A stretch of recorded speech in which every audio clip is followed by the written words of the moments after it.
Pour inaugurer ce rendez-vous ensemble, littérature et océan, vous nous présentez Mer intérieure. C'est un livre publié par Christophe Onodibio. Oui, placer cette nouvelle saison avec vous sous le signe des mers et des océans, avec ce bel hommage Mer intérieure de l'écrivain et essayiste Christophe Onodibio, publié aux éditions de l'Observatoire. Ce livre riche et intime est comme la trace de la passion de l'auteur pour le grand large, lui qui est né au Havre et qui a passé son enfance face à la mer.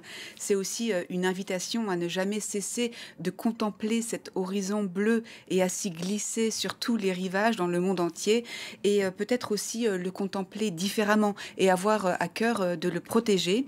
L'univers marin a toujours été présent dans ses livres, et là il lui consacre ce texte, alliance de souvenirs aquatiques, de réflexion et de découverte. Je lui ai demandé quelles avaient été ses intentions avec ce livre. Elles sont littéraires et poétiques et convoquent notre imaginaire.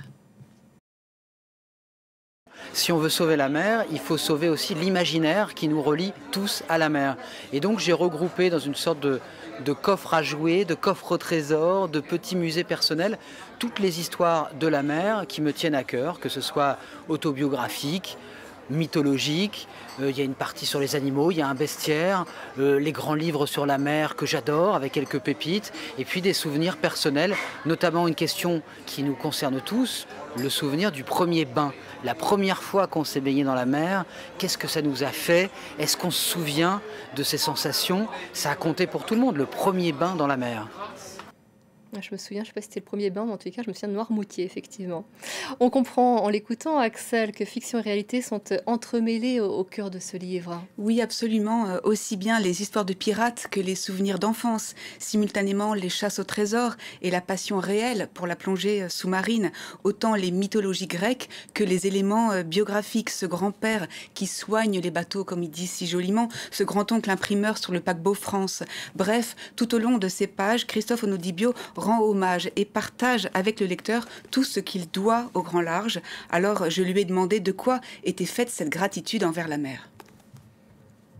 La plus belle chose que la mer nous apprend, c'est l'idée qu'on est une toute petite chose dans un grand univers, qu'il y a plus grand que nous, et qu'il faut être humble, éveillé, curieux face à l'immensité et à la beauté de l'univers. Et elle m'a montré aussi la mer avec son côté en perpétuelle mutation, vague après vague, comment les choses étaient au fond parfois incertaines, jamais immuables, et que tout était mouvement. Ne jamais penser que tout est fini. Elle m'offre aussi l'idée d'une échappatoire, vous voyez, voilà. Dès que j'ai la mer finalement devant les yeux, je sais que je pourrais m'échapper, je ne suis jamais pris au piège.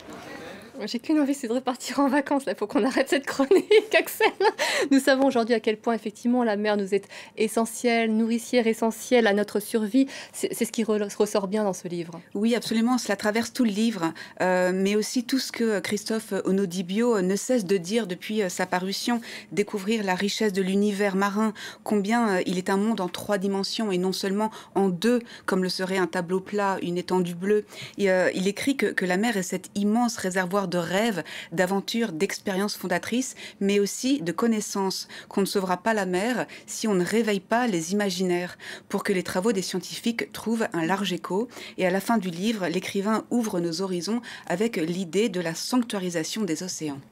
J'aimerais en fait qu'on considère une grande partie de la mer comme un sanctuaire, c'est-à-dire un endroit où on peut aller, mais où on envoie des personnes qualifiées. Et ces grands prêtres qu'on enverra dans les sanctuaires, ce sont les scientifiques. On a besoin de la science. Il y a énormément de choses pour la science à découvrir au fond des mers.